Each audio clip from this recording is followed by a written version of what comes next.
ажиглалтыг өглөөний ихээр хийсэн. Уцхяа гэдэг юм уу? За нэг цагаас.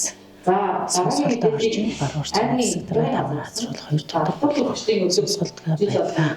За ингээд сонсголоосоо гараад өгөх ажлаа амжилтаар төлөвлөж ажиллана.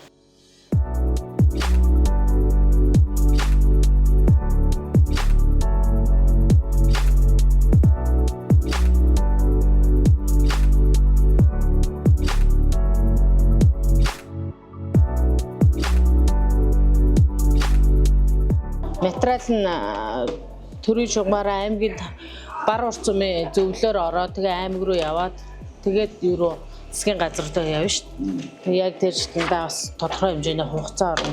Настай хүмүүс чи өвчнгүүд шууд бараг баяр боллоо хүрээд ирнэ гэдээ ойлгочдөг шүү зэ. За миний би нэгдүгээр эцсэг дараах ариун зэ. За манай багийн зохион байгуулагч Наран Цэцэрлэл маань за багийн бүхэл одоо би одоо ямар нэгэн байдлаар айл өрхөөр санал хүсэлт авах за мөн айл өрхийнхөө одоо манай бас нийгмийн ажилтан байдаг байгаа. Нийгмийн ажилтан маань бас гэр бүлийн болон хүүхдийн хүчирхийллийн асуудал дээр хамтран ажилладаг кейс менежер гэдэг байгаа. За тэгээ энэ ажлаар эдгээр гадуур ажилтай тохиолдолд манай зохион байгуулагч маань бүх арга талыг одоо 100% зохион байгуулж явдаг. За мөн багийн зохион байгуулагчтайгаа одоо иргэдрүүгээ чиглэсэн гадагшаач гэсэн үйл ажиллагааг хамтран ажиллаж явуулдаг. За миний бодлоор нийгмийн ажил мэргэжилтэй. Одоо яг төрийн албанд болохоор 11 жил ажиллаж байгаа. Одоо тус багийн ажлын албанд болохоор 2023 оны 7 сард яг 1-р агийн хамгаалагчид хамрагдсан. Одоо 3 жил ажиллаж байна. Намаг гэрэлтэй гэдэг 2017 онд эцэг одоо сая сургуулийг эрхцээч мэргэжлэр төгссөн. 2017 оны 11 сарын 1-ээс эхлээд одоо төрийн албанд нийт тасралтгүй 8 жил ажиллаж байна. Баруун уртын одоо яг Цэдран тамга газрын хувьд л уур амьсгал маш гоё. Дандаа нэг залуучуудын хөвчлэн байдаг учраас дандаа тийм нэгнийгаа тэнцвэр тэгээ бүх ажил дээр ингээд хамтран ингээд оролцдог нь маш эерэг таатай байсан. Тэгээ нэгдүгээрийн хувьд бол багийн зохион байгуулагч цаг дарга ингээд гуруулаас бодог. Багийн хувьд бол ингээд харилцан ойлголцоод тэгээд уур амьсгал ерөнхийдөө гоё байдаг. За энэ дэргүүнд хөгжүүлэх хөрхийн иргэдийг ажилд хамруулах. За энэ ажлын хүрээнд бол нөгөө баруун уурхай дээр 30 ажлын байр байгаа. За яг хуу туслан гүйцэтгэх ажиллаж байна. За тэрэнд одоо өөрхөөс боломжтой гэдэг иргэдтэй хөдөлгөөн албан зөвлөлтийн газар явуулж уулзуулна. Ийм календар дээр одоо ингээд сар болгоныхаа ажлыг ингээд төлөвлөө явуучаад ер нь бол ажлууд ингээд орхигдохгүй их амар байдаг. Одоо энэ бол ингээд миний одоо 1-ээс 12 дугаар сард хийх ажлыг ингээд төлөвлөгөө энэ дээр л зарим бас ороогүй зүйлүүд бас байгаа. Одоо яг ингээд нийтэд ингээд өөр ингээд мартчих үедээ гэж яг ингээд сануулад одоо ингээд гаргацсан байгаанууд нь ерөнхийдөө юм байгаа.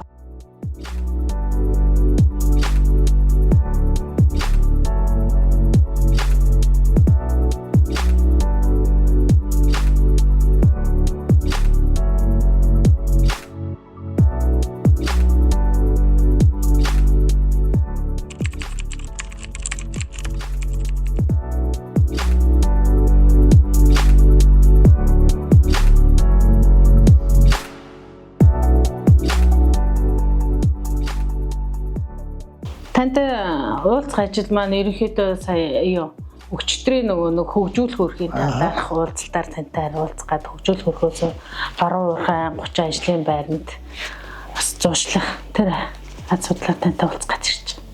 Тэгэхээр хүн амаар нь бодохоор Сүхбаатар аймагт бол яг 100 өрх байгаа. За энэ 100 өрхийг яаж гаргаж ийн гэхээр ер нь бол бид нар бол өрхийн амжиргааны түвшин тогтоох судалгаа гэж байдаг. Энэ дээрээс нэг оноогоор үнэлдэг. За 401.2 оноогоос доошно өрхүүдийг ерөөдөө энэ зорилт төрхтөд оруулахад манай аймгийн хэмжээнд бол 1300 гаруй өрх байгаа. Тухайн айлын тэр оноо өсгөх, амжиргааг дээшлүүлэх, ашиг орлоготой болох, цаашлаад амьдрал нь сайжрах тэр зорилгын хүрээнд Сүхбаатар аймгийн хэмжээнд ажилланаа.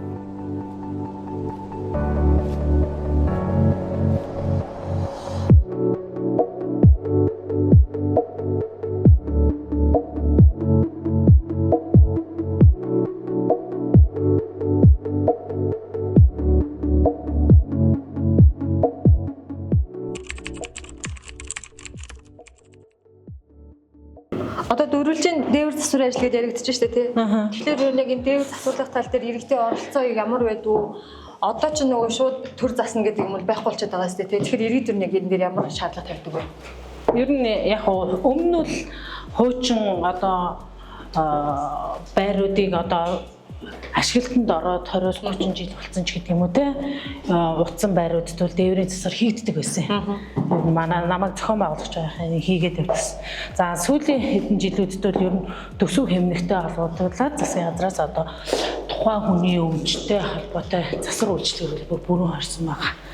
За тэгээ иргэдүүл ер нь бол яг дээврийн асуудал бол ер нь ашиглалтанд ороод 5 жил барьж байгаа байрууд угаасаа дээврийн асуудал ярьж байна. За тэгэнгүүт энэ жилийн хувьд бол одоо дөрвөлж хотгоны 3-4 байрны дээврийн асуудлыг гэхдээ энэ чинь бол бас төсөв харж болохгүй ба штэ. Одоо ямар ч байсан гамшийн нөхцөл байдалтай гэж авч үзэж байгаа. Ер нь бол одоо цаг агаарын байдлаас аюулт үзэгдлээс хүний дээрээс унах магадлалтай эрсдэлтэй болчиход байгаа.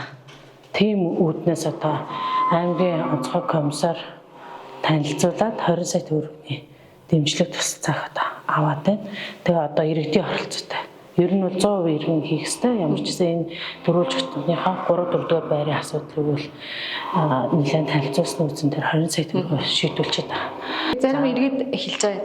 Одоо ингээд үүд манай ингээд дээврээс ингээд юм эвгүй байх шүү те. Тийм болохоор хэдүүлээ нэг иргэн юм нийлээд айл-айлаар нийлээд хэдэн хөрөх хураалгаад өгөө гингүүд нэг доод давхрын айлууд тэр нэг жоо эсрэг байр суурьтай гэдэг. Учир нь яагаад гэвэл манай дээврийн арч хүмж надад хамаагүй гэдэг юм хандлагаа гэсэн юм иргэд нөгөө юм байна группүүд дээр бичсэн байлаа. Тэр үнээр үндэслэлтэй байдаг. Уг нь бол энэ ингээд нийлээд л тэр хүмүүсийн өмчтэй тийм шүү дээ. Яг нөгөө нэгэн дээвэр дорл байгаа шүү дээ. Тэр дээвэр чинь ер нь яг үнэ. Яг иргэдэд бас багийн ажлын албад тулгамддаг л яг асуудал. За дээврийн засвар орё янзлын за иргэдээс нэг оролцоотой янзлыг дээдлийн айл бол одоо юу гэдэг те 200 сая төгрөг өгье.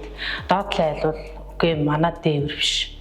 Бид нар бол өгөхгүй, бүр өгөхгүй ч гэж байр суурьтай байдаг. За тодорхой хэмжээний ялгаатай оролцъё гэдэгч байр суурьтай байдаг. Өнөөдөр үйлчлэгээний нэгдсэн төв дээр 17 цагаас 3-4 дугаар байрны дээврийн одоо энэ нурах гэдэг асуудлаар хуралтай. За ямар ч хэсэн төлөөлөл яг өөртөө өмчлөдөг тий өмчлөлдөө яг өмчлөгч нэг түрээсэх биш үстэй тий. За тэгвэл ямар ч хэсэн айл өрхөөс нэг хүн төлөөлөн заавал ирж хуралдаа суугаарай.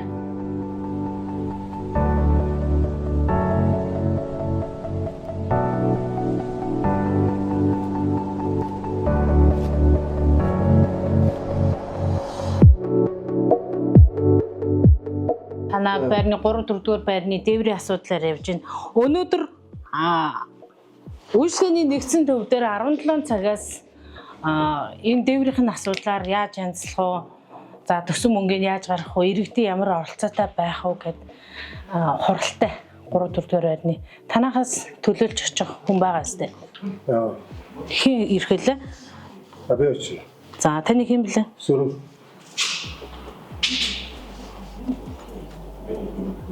Таны утасны дугаар 9662 За айл өрхөөс заавал төлөөл ирэх шүү за. Төлөв. 17 цагаас.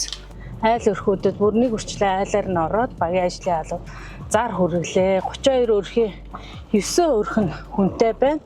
Бичлэн зар хүргэлээ. За хүнгүй байсан айл өрхүүдтэй зарын мэдэгдэх хугацаа бас хаалган дээр нь нааж өрхлөө. За өглөө бас багийн групп 3-4 дугаар байрын бас групп чат байдгийг. За тэрэн дээрээ бас мэдээлэл хүргэсэн байгаа. Одоо багийн ажлын алба 11 цагаас багийн иргэдийн нийтийн зөвлөл хуралтай. Одоо зөвлөл маань бас зөвлөлийн дарга маань ирсэн байна гэдэг. Жон яаж явсаар атал 11 өнгөрцөн байна. Одоо зөвлөлийн хуралдаа ороод 7 хоногийн өмнө зарласан байх хэвээр хурлаа. Хурлыгаа зар товыг товолчоод багийн ажлын алба эргээд нэг хүрчлэн айл өрхөөрөө ярьж бас мэдээлэл өргөе.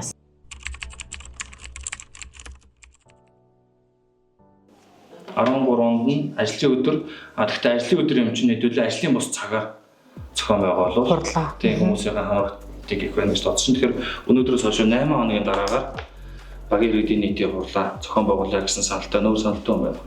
Баггүй. одоо үд дамраад ирсэн байна. Тэгэхээр одоо дараагийн ажил юу байгаа вэ?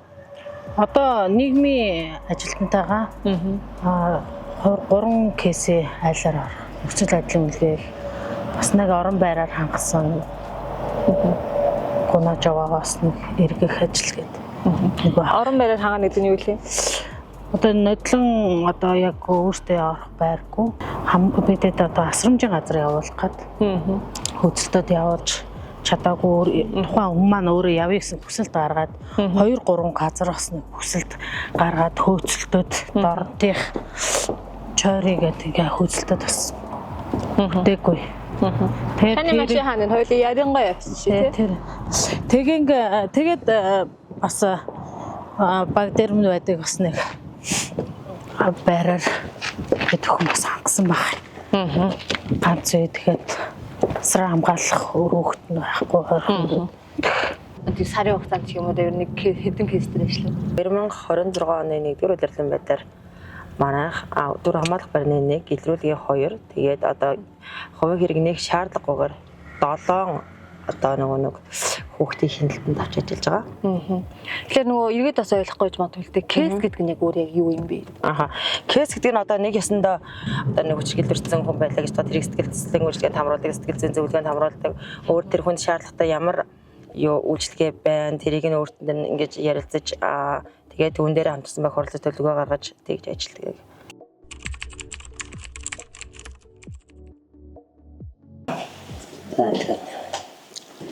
За. Мархо. Түшгөө.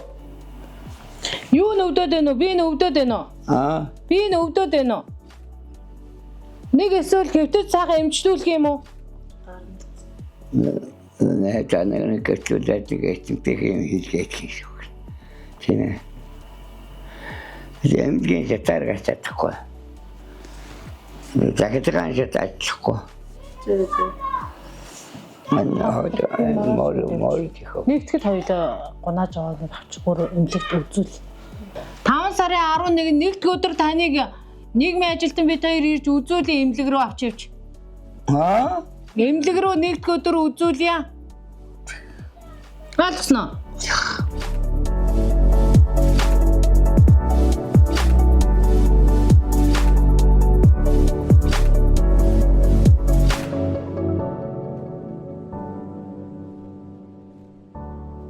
Айл өрхөөр явах төсөө өдрөж байдгүй. За айхтар төсөө гэж ер нь бол сар болгоно нэг айл өрхөөр явах нэг 20 литр бензин төсөөлөгддөг. Та нарын цалин юу? Ерөнхийдөө дунджаар л. Тэгээ дунд чинь л цалинч. Дунджлын хэрэг 3 сая доошоо дэшээ. Доошоо. Тэгээ 3 сая өрөх гэж хөрөхгүй юу? Тэр хүмүүс тэгж боддог нь тэр албаагч нар гэхээр бас нэлээ их мөнгөтэй цалин авдаг. Тэгээ хангалт цайтай гэж боддог. Бид нар чинь одоо тэгэл харин хангаж байгаа сард нэг 20 литр бензин тэр чинь тэгээд айл өрхөөрөө бид нар ч одоо шаардлага өөртөөс л бензин тос тэгэл өөртөө унаагаараа явна. Тэгээд л явна шүү дээ.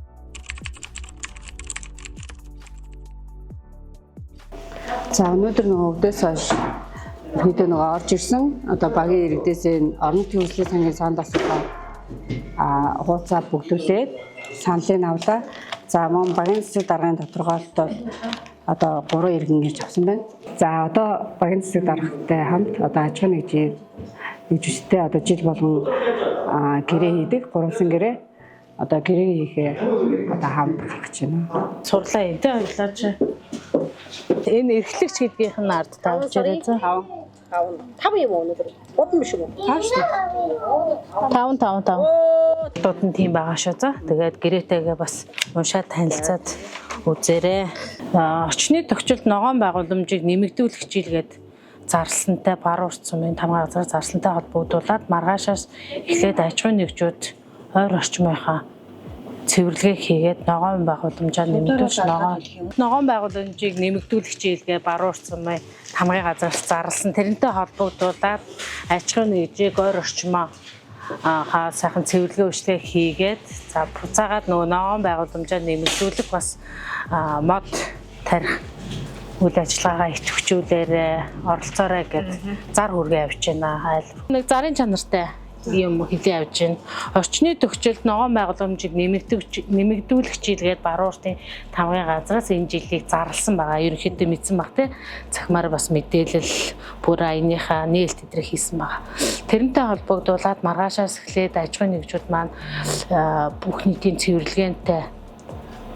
За тэгээд өөрийнхөө одоо үйл ажиллагаа явуулж байгаа орчимдоо ногоон байгууламжийг нэмэгдүүлээд мод тарих үйл ажиллагаанд нэгдэж оролцоорой, идэвхтэй байгаарай.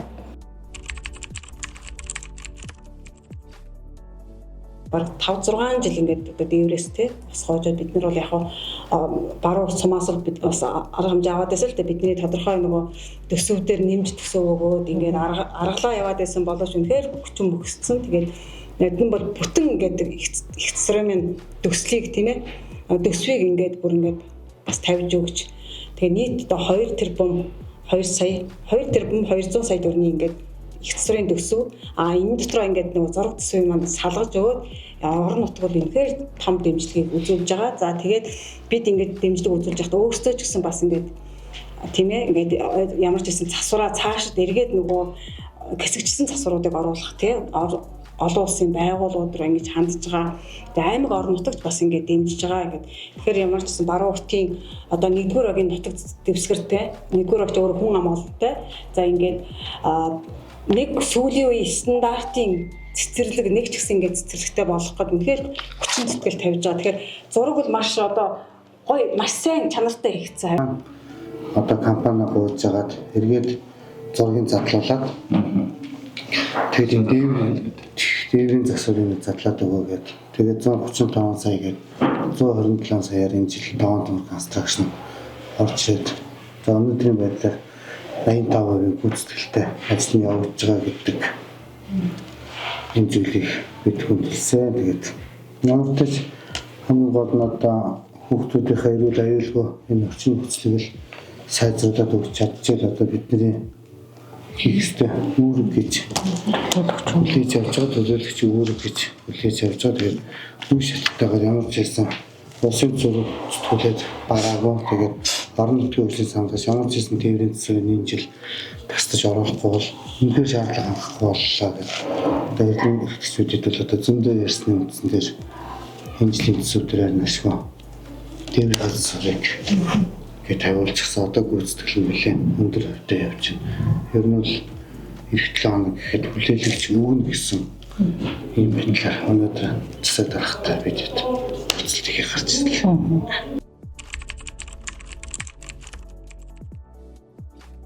5 цаг 6 минут болсон байна. Ажил өгөн тарсан байна те. Одоо өнөөдөр чи одоо юу байгаа вэ? Ер нь дуусч гинөө? Дуусаагүй. За одоо 17 цагаас нөгөө дөрвөлж чигтгийнхаа 3-4-р байрны хурлыг хийнэ гэж зар хүргэсэн байгаа. Тэгээ одоо тэрнээс өмнө бяцхан залуугаа аваад. Тэгээ ямар ч юм хүүтэйгээл цог хуралдаа багийн ажлын халуугаар орондоо. Танай ам бол хэдүүлээ. Ам бол дөрүүлээ. Хүү охин нөхрийн хамт ирдэг. Хүүхэд нь хэдтэй.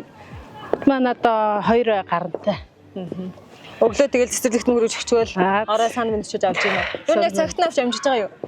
Гүшээ тэгэл заримдаа одоо тэгээд бас нэг 20-30 минут 10 минут ер нь бол хоцорч байгаа. Айл болох бас багшаагаа хүнлээд бүтэн өдөр харцсан айл болох цагт нь аваасаа л хичээд. Уг нь та цагтаа авчих юм бол багш нь цагтаа таарна. Тэгээд та өөрөө цагт нь авахын тулд нөгөө өөрийнхөө ажлын цагийг бас дуусахгүй гарах гэдэг тийм. Бас нэг юм давхцал байгаа тийм.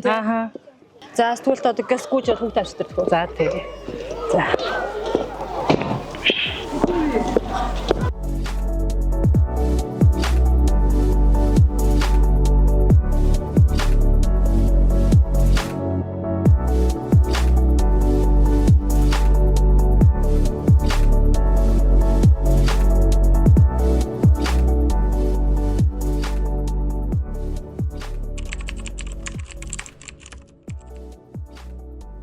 За ингээд өнөөдөр нэг өдрийн ажилтай хамт байсан та бүхэндээ баярлалаа.